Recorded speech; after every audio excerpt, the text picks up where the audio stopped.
So thank you everyone for being here today to celebrate the voices of our Aboriginal and Torres Strait Islander women and girls. And of course, we've just heard from Auntie Deb and Sister Nini. And later on, we'll be hearing from Emily and Kia.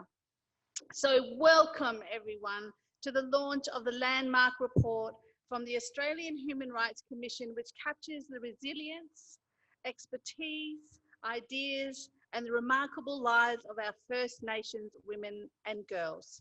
So this is what we are here for. Wiyi Yani U Thangani, Women's Voices, Securing Our Rights, Securing Our Future 2020 report. So here today is the author of this comprehensive report, Auntie Jean Oscar, a proud Bunaba woman and the first woman to hold the role of Aboriginal and Torres Strait Islander Social Justice Commissioner. I think that deserves a round of applause. I am truly honoured to be here with Auntie Jean and to be joined down the Zoom line, which we've all had to come quite familiar with in 2020, with the Minister for Indigenous Australians, the Honourable Ken Wyatt. Round of applause as well. Woo! So first, let's hear from Auntie Jean about the report and what comes next. And then the Minister Wyatt, will speak after Auntie Jean, and then we'll get into some questions that have come in from all across the country. And of course, for those of you in the audience, we'd love to hear from you as well. So please give us a wave if you've got any questions when we get into the Q&A. So over to you, Commissioner Oscar.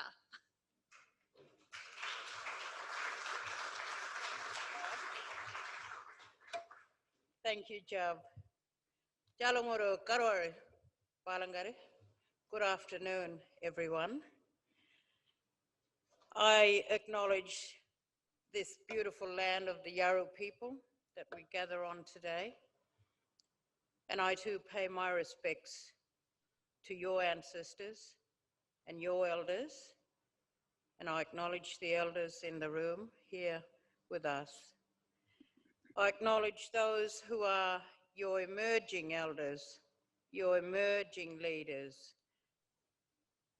And I also acknowledge the many language groups that we have in the room today from across the Kimberley, and those that are joining with us virtually.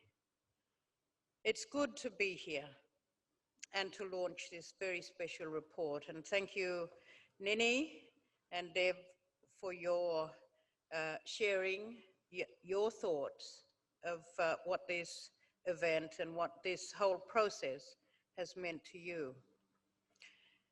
It's good to launch this report here on home ground, or close to home ground for me, surrounded by so many of you, my old mates in the room, my friends and family.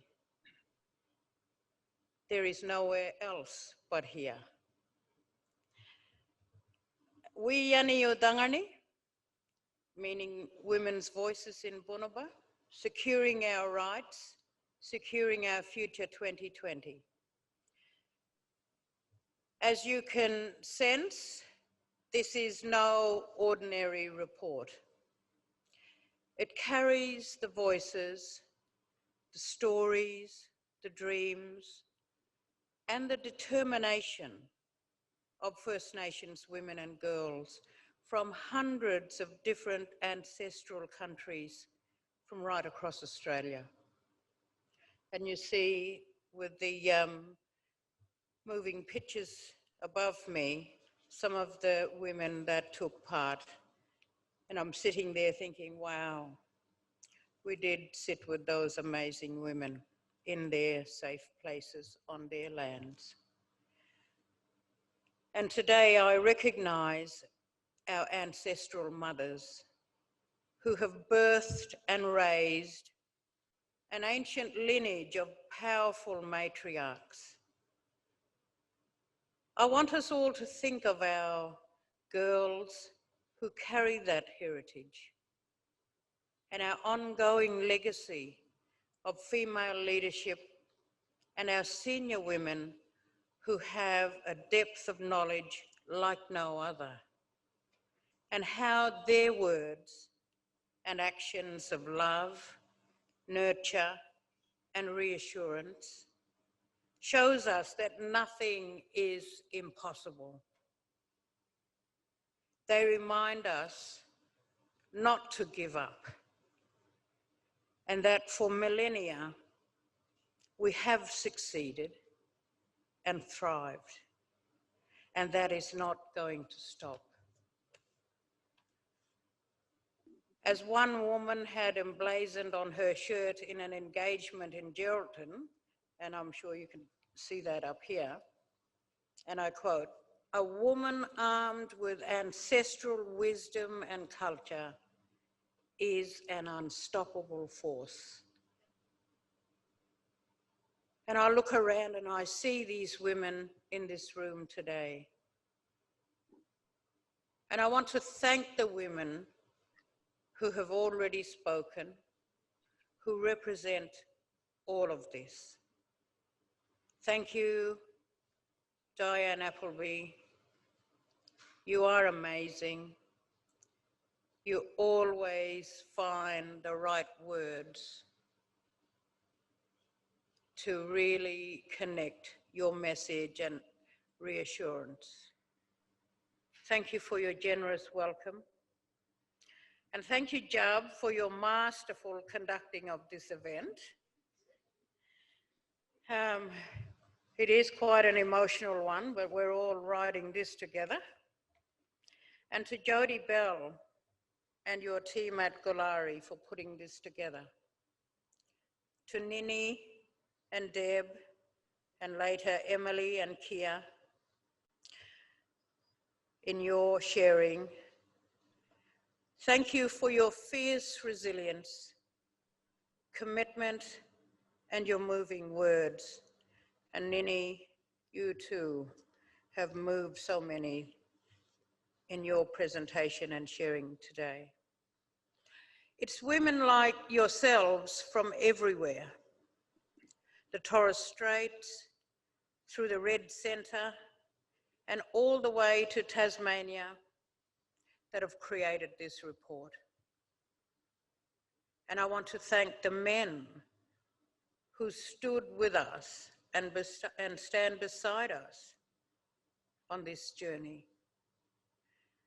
And there are a number of you in the room here today. In particular, today I thank the Honourable Ken Wyatt, our Federal Minister for Indigenous Australians, who has joined us virtually.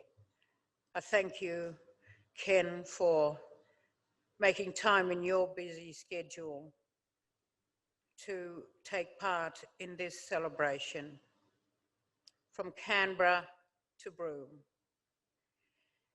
It is important that we are launching this report in collaboration as leaders who have a responsibility to advocate and develop the types of policy and legislation that will realise Aboriginal and Torres Strait Islander rights. It is also crucial that as we launch this report, we can represent men and women in equal partnership, both embracing of our different views and our common values in the pursuit for a stronger and more just existence. After 34 years since the Women's Business Report in 1986, and I want to acknowledge there the huge work at that time of the late Glynis Sibasado through her role with DAA, ensuring that women were visited in all of our communities, and also Mrs. Irene Davey and others. Since the Women's Business Report in 1986, the government of the day has invested in this report and put firmly back on the table and on the public agenda the lives and rights of Aboriginal and Torres Strait Islander women and girls. That is a commitment worth celebrating. With the report complete and in our hands, we cannot and will not let that commitment end here. I believe it is this report, armed with the voices of our women and girls, that has to be an unstoppable force. In 2018, our women and girls sang out from across Australia. In 2020, we don't just want to be heard, we want to be responded to. The report tracks the landscapes of our lives. It is shaped by the frank and fearless conversations of our women and girls, and like them, it does not hold back. Women and girls have spoken of holistic realities, and Wiyi Yani U Thangani threads together the interrelated parts of our lives, from healing and recovery to the practice of our women's law, ceremony and culture, the mitigation of climate change, educational journeys, and establishing First Nations designed businesses, culture-based economies from our strength. Against this dynamic backdrop, the report charts how Western structures constantly intervene, eroding our strengths and wisdom in all these spaces, relegating us to the margins and trapping us in poverty and powerlessness, where we are increasingly vulnerable to harms of addictions and violence. These issues manifest from broken systems, from the despair of dispossession and unresolved trauma. They cannot be resolved by the dominant Western systems that have caused and perpetuate them. Wiyi Yani U Thangani sets it out clearly. We resolve issues of disconnection by reconnecting, by seeing the world in its fullness again and not divided into fragmented parts. Women and girls said it plainly. We cannot address family violence without addressing overcrowding and housing unaffordability. And to do that, we must consider jobs, employment, and income security. And none of these things are possible without stimulating economic growth and ensuring the emergence of new industries and forms of exchange and production. First and foremost, the overlooked and fundamental truth that we must recognise if we are to overcome the gaping inequalities that deepen all crises is that our women are the backbone of society and have been for millennia. Our women and girls are central to healing and to rectifying all injustices, environmental, social, political, and economic injustices. That is why the 7 overarching recommendations put forward in Wiyi Yani U Thangani are all about achieving structural reform through the empowerment of our women and girls. We are calling for a First Nations Women and Girls National Action Plan, so all governments act on the issues raised through the report. The establishment of an advisory body and the setting of ambitious targets and benchmarks for our women and girls to lead across all sectors and to be in the driving seat of guiding and implementing policy and systems reform.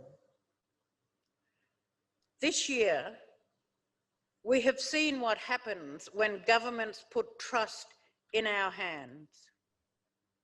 We stopped COVID-19 in its tracks. And I want to acknowledge the great work of Vicky O'Donnell and the task force here in the Kimberley for keeping communities in the Kimberley quarantine area safe, but also their wonderful contribution to the rest of the state and the nation. One of the most urgent threats to face global humanity in a generation has not taken hold in any of our communities. It was our leadership that did this. But our triumph, too, often exists on that hard edge of being one in the face of adversity. That has to end. This year, we have also seen the social movements like Black Lives Matter that have a burning urgency for profound change, to reshape structures from the ground up around our values of respect, inclusiveness, collaboration, and trust. Throughout my travels for Wiyi Yani U Thangani and across all the pages of this big report, the same momentum is rising up in our women and girls' voices. I know we are on the cusp of change and a new era that we all want and deserve is waiting just around the corner. Look at our young people. Aren't they amazing? But that change will not happen without our women and girls, not just as participants, but in leading the charge. I want to make clear, this is not a report for the shelves. We can use it as a vehicle to bring us all together and walk with courage into a future where we can guarantee our self-determination.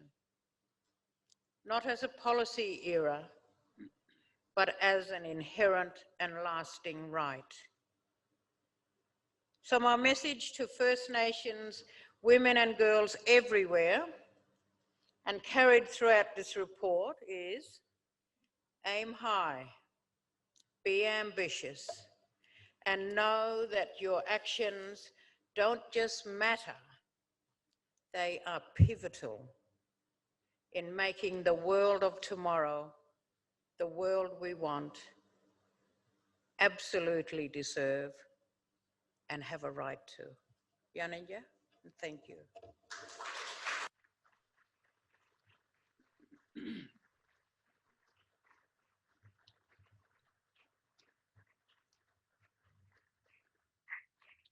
Okay.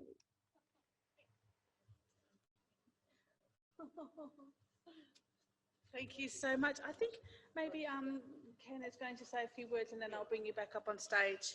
I have to say that whole speech, I was like, yes, and I'm going to, and tick, and yes, and I was like, yes, and I do aim high, and I do strive for success, and it's because of all the groundwork of all our amazing women in our community. So tick, tick, tick.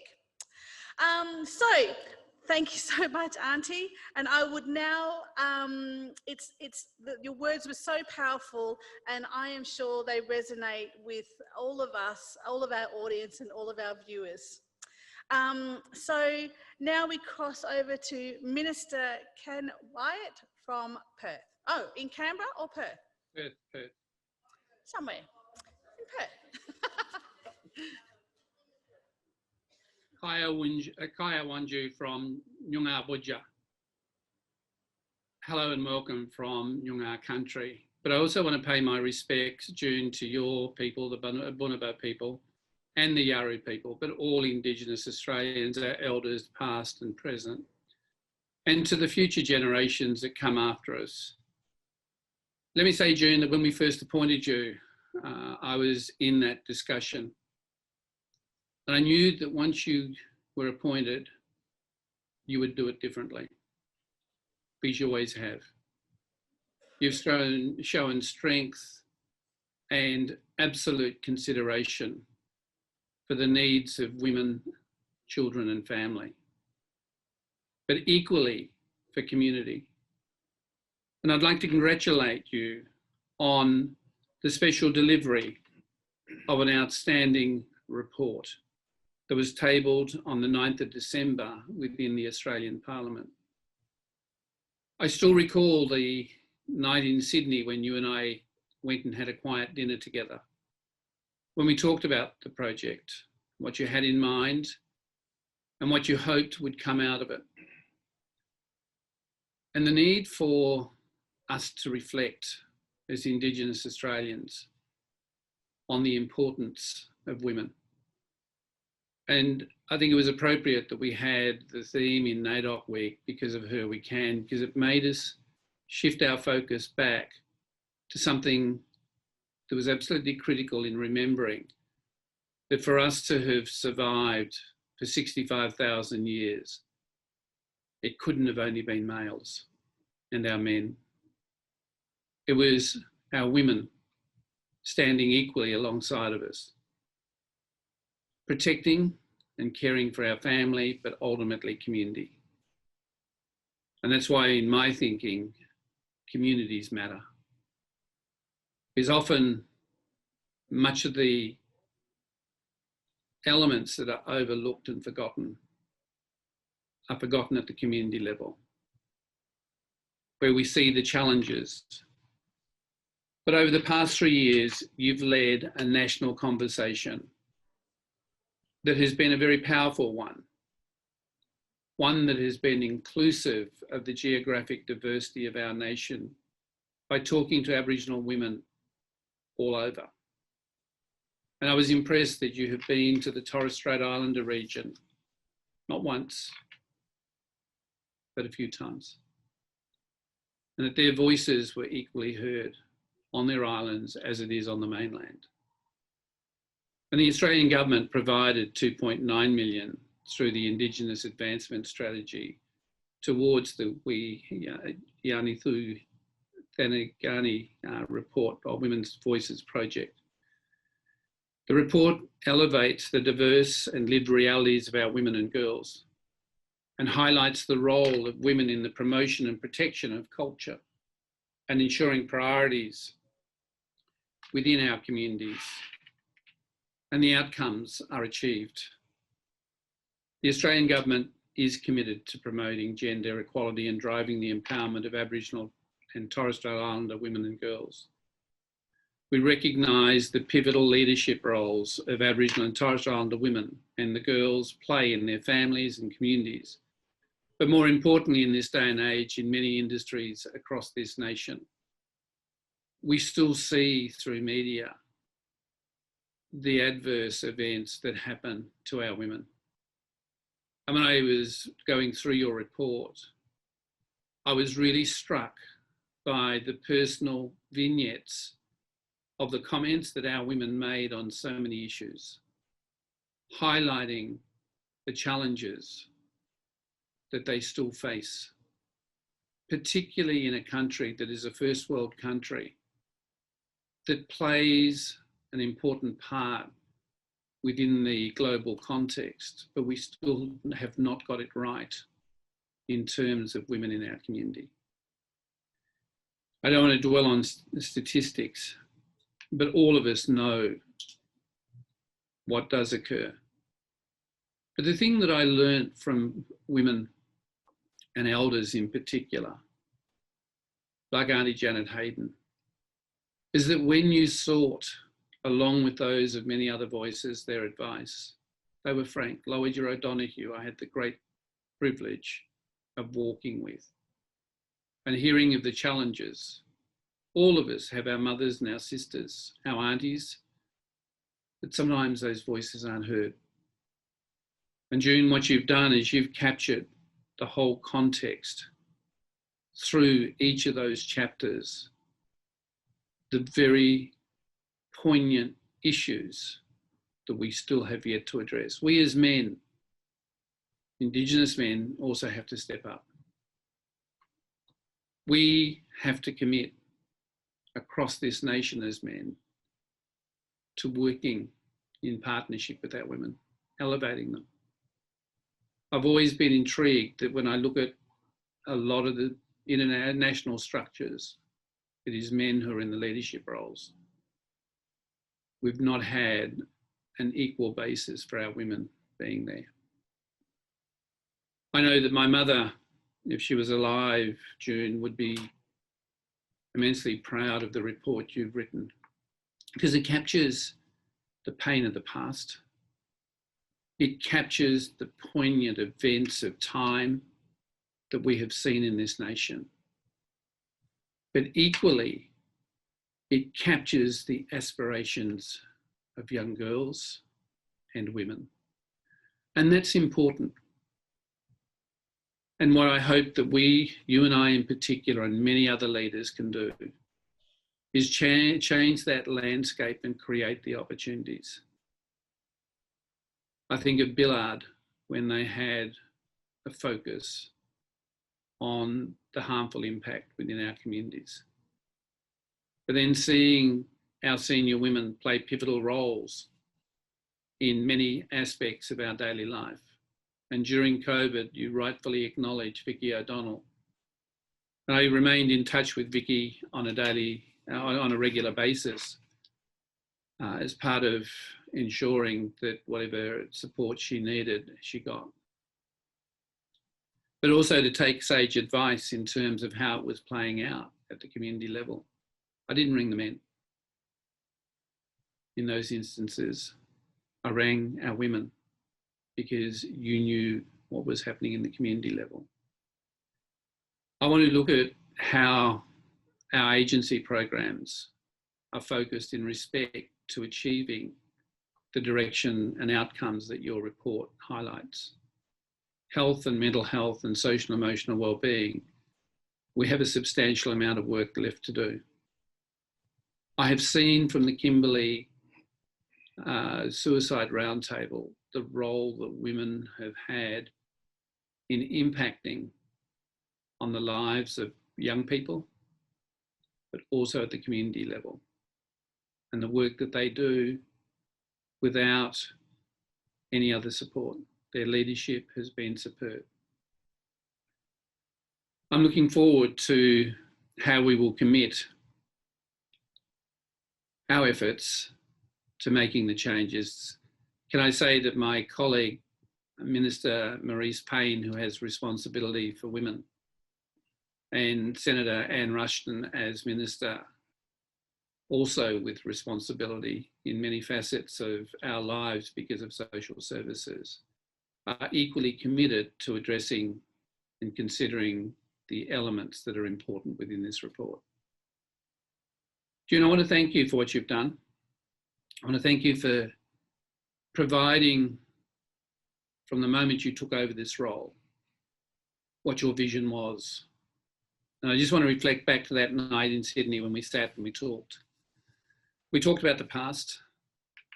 We talked about what needed to change. And you said to me, Minister, I want to do the voices of Aboriginal women so that they can be heard. But I want to do it in a very respectful way that is inclusive of girls and women, but across this nation.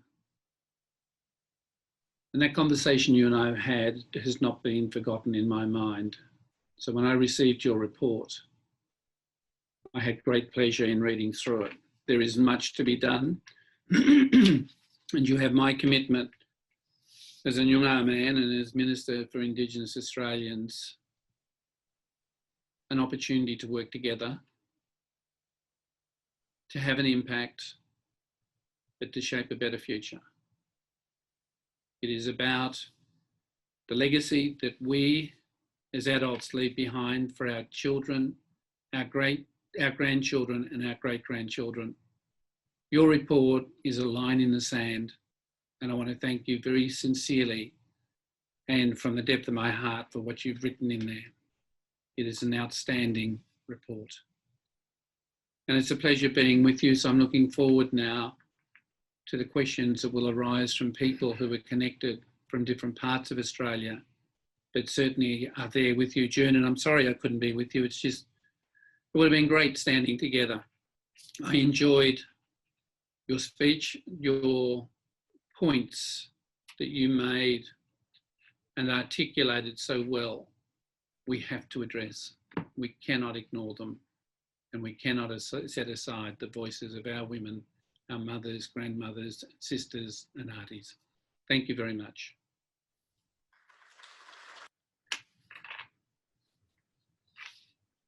I give you a virtual hug. Thank you very much. Thank you, Minister. And it's so important to have a Commonwealth perspective. And I really look forward to this collaboration with Annie June that you were speaking of to initiate the recommendations in the report. So now to some questions. Auntie June, if you'd like to come to the stage. Like I said earlier, if you're in the audience and you want to ask something, just grab our attention. We'll have roaming mics on the side. And I will first, Auntie June, I'll get you to stand here at the lectern and I will move over here to my mic, to my mic, to my mic, to my mic. Am I giving you this mic? Okay. Well, okay. So share. Yep. All right. So actually, I'll ask my first questions. So this question is both for Auntie June and Ken. So how important is this report to not just Indigenous women and girls, but to all Australians? June, I'll let you go first. Okay, thank you. Thank you for your question.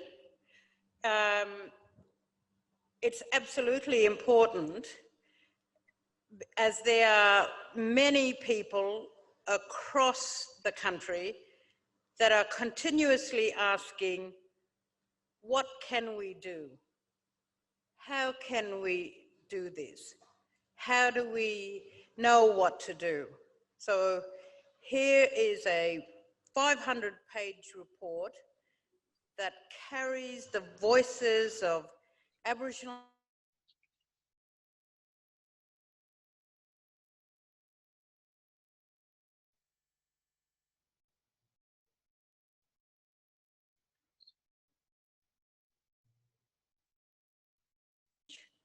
use your influence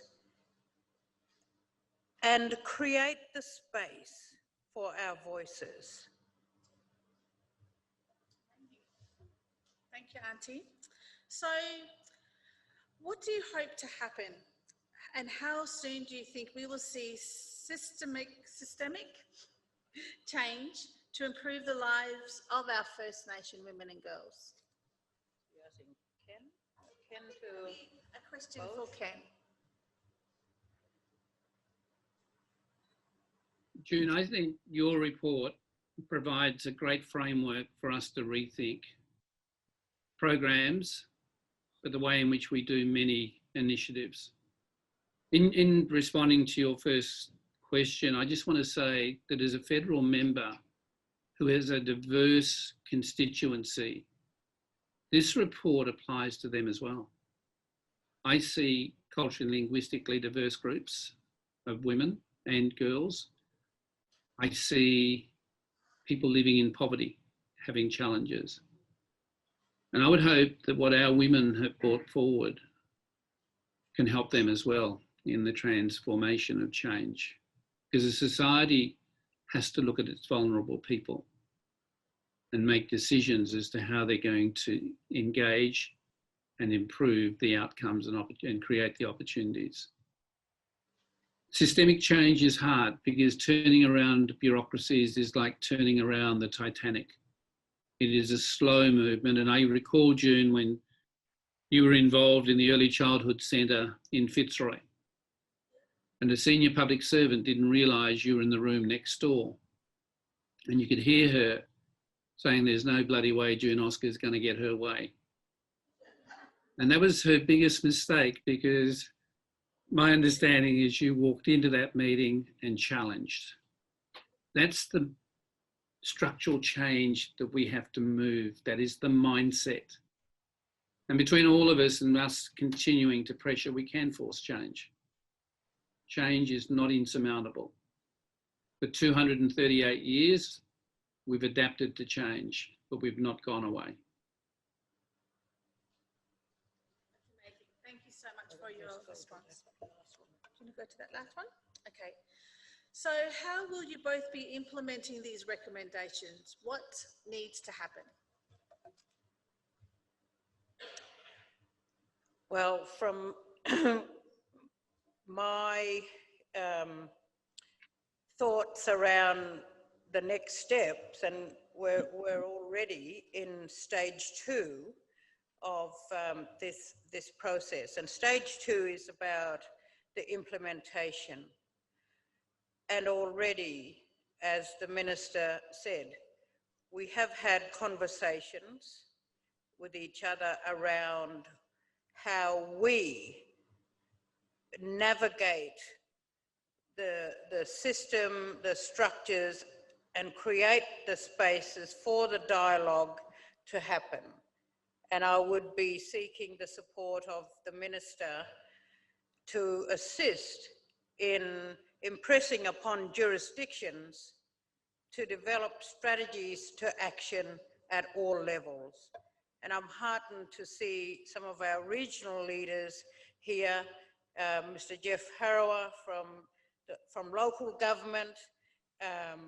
It will mean working with all of the leadership along all sectors and levels of where we need to have the dialogue to create the space to implement what it is that Aboriginal and Torres Strait Islander women and girls have identified in the recommendations, in mapping out the pathways forward in the report. So they've done the work,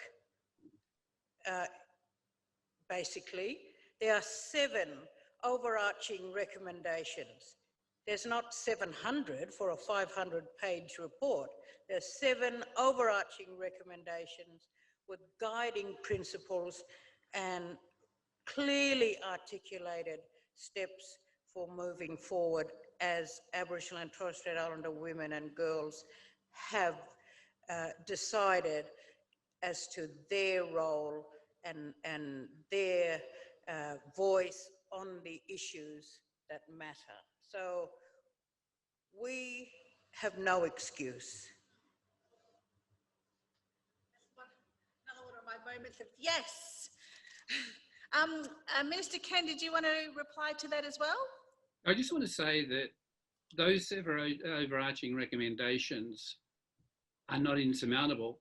What I like is the background to them, the notation and the comments that justify those overarching recommendations. The challenge that June's alluded to is implementation, because it's not just Commonwealth, excuse me, it's state and territory, it is local government, and it's our own organisations. Because all tiers have to come to the table and have to look at how we involve and incorporate our women, but how we address the issues that they have raised. Implementation is the hardest challenge of all, because again, we have to map out the journey and look forward to the changes we want to achieve. So we've got a fair bit of work to do, but it's important now that we move forward, and I'll certainly be talking with the ministers for Indigenous Australians through not only the Closing the Gap framework, but through other frameworks that we have as well. So this is not going to be a report, June, that sits on a shelf like we've seen so many others. And can I just add to that, whilst the Minister and I have focused on governments and jurisdictions, states and territories, I would like to say this is a tool for women to use in your own settings, in your own community organisations, on the issues that you've identified and other women and girls have identified. So this is really for you to use as a tool to influence the change also from ground up. I love that idea. I was thinking that same thing, yes, on a government level, but also in our homes. So yeah, that resonates a lot with me, Auntie. So we're going to throw some questions to the floor. Does anyone have any questions that they would like to ask? Otherwise, I might start off then with a question from the Torres Strait Islands. So the effects of climate change are very real in the Torres Strait Islands and the Pacific region. Can you tell us why the Australian government won't commit to the Paris Agreement climate targets timeframes when the effect of climate change in our Torres Strait Islands regions, the Pacific region and the rest of Australia is well known? Actually, Australia will achieve its Paris targets. The issue is the way in which we address some of the challenges on the islands.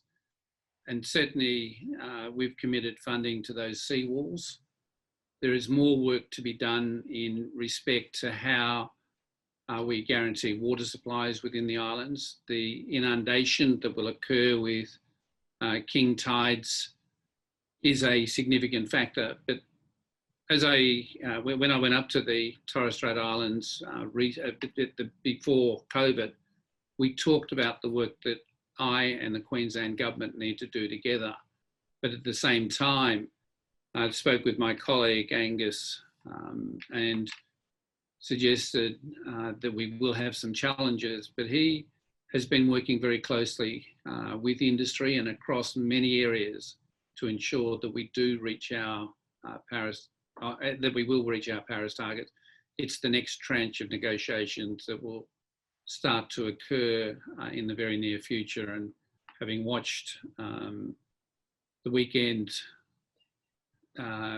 link up between world leaders and the commitments they're given, then all nations are now starting to turn their minds more seriously to that flow on impact. And I don't know whether people saw the program on the ABC by David Attenborough, that also brought home some very timely messages as well. Yeah, and if I might add, I visited Saibai Island and spoke to community leaders like Mariana and walked through the community, walked along the sea wall that was built probably 12 months or more, very recent. The erosion, the inundation, the water flows coming behind the community, leaving a small strip of dry land for people to live, the heartache in knowing that island is going to go under. And where do we go, they say? Our moving off the island, our reconstructing of place with family on other islands or the mainland, they're very real for people living on Saibai. The conversations I had with women on Murray Island, their concerns around fish stocks and the behaviours of marine life around their communities, their villages on Mur, the fact that if they want to swim, that they needed to be in the water at a certain time of day for very short periods because of the movement and behaviours of sharks and other animals in the oceans. Just the heartbreak of people knowing that at some point their children or their grandchildren will need to leave their homes. And what are we doing about that?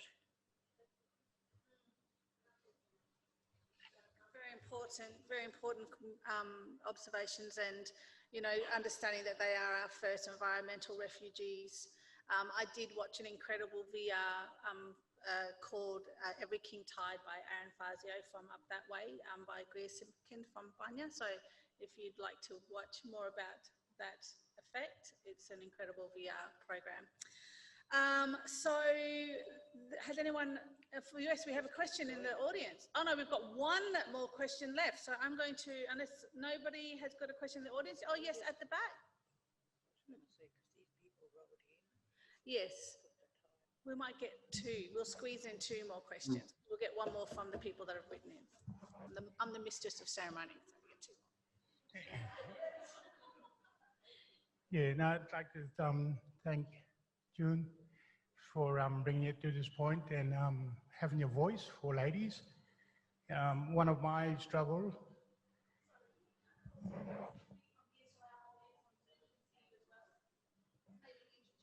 Say your name and Yeah, hi, I'm title.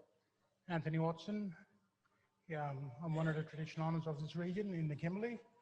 I'm also the chairman of the Kimberley Land Council. And part of our struggle is that we had to prove native title beyond 1829. And so in time, it'll be 2029. It'll be a celebration for the WA government in having in its state for 200 years of colonisation. We've known that it's been bad for a lot of all of my families and family before, in the way that how we got colonised within this region. And I'd be asking for the ladies to put a challenge to the WA government to try and settle the wrongdoing that happened in this region and make some positive step that they have to meet within their 200 years of trying to settle their Indigenous people within this region. So I put the challenge to the ladies who hold this WA government to meet targets towards a better future for our kids, for my daughters, my grandkids. That's going to come before us. I know my grandparents had a bad time before that. But yeah, I would like to see some changes, and I would like the ladies to actually take that up with the WA government. Okay, I think that was more of a statement, Anthony, rather than a question. But let me say that part of my role as the Aboriginal and Torres Strait Islander Social Justice Commissioner, that I have to provide the federal government with a report on native title.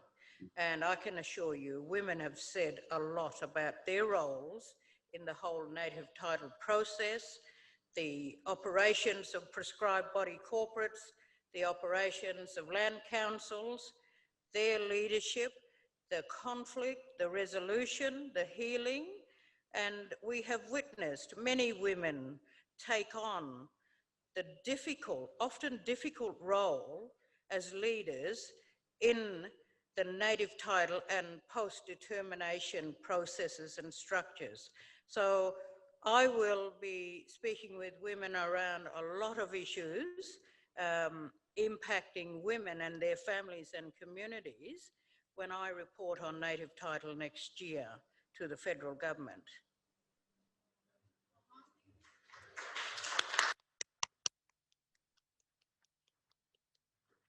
Okay, this is definitely our last question. Auntie June, is there any specific one here that you would like us to read out? That one, or that one? One from Victoria. Okay, so this one is coming in from Victoria. With this project being the first of its kind, and as a proud Aboriginal woman yourself, what is the key takeaway that you have learned throughout the process? What I'd have to say is that there has been so many lessons that I've learned and taken away from this process. Well, what is outstanding for me and what I've experienced is when you create the right space, women felt encouraged and supported to share their stories of triumph, of tragedy, and determination. I created a space where I had no set agenda for the conversation. Women determined where it was that we met, who was there, and what it was that they shared. So they owned this process from the outset. And so this report is, and I'm proud to say this, is a report that is proudly the women's voice, from determining their conversations and agreeing to be put on record for their issues. I couldn't have asked for a better team, and I want to say special acknowledgement to Sarah Bamford, my media support here, and Jane Pedersen, my policy and research support, and the many others that are scattered across the country. But we all worked together and was absolutely guided by women and girls. And what we have is a product that is truly theirs.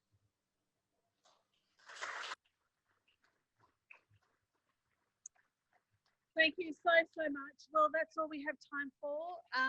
With our guest, Minister for Indigenous Affairs, Ken Wyatt, and Aunty June Oscar, the Aboriginal and Torres Strait Islander Social Justice Commissioner. For those here in the audience at Galari Media here in Broome, please stay for some refreshments and to continue the conversation and, of course, the celebration of our First Nations women and girls. And please don't forget to hashtag the event. If you'd like to ask Aunty June or Ken any further questions, they have their Twitter accounts and their hashtags. And I will be reading that at the front and telling my daughter all about it. Thank you very much, Galia Mabu. Oh, and Julie Wilber's waving at us. How do we get the report? Get in contact and we'll organize it. Well, not me, but anyway. Anyway, Galia Mabu, thank you very much.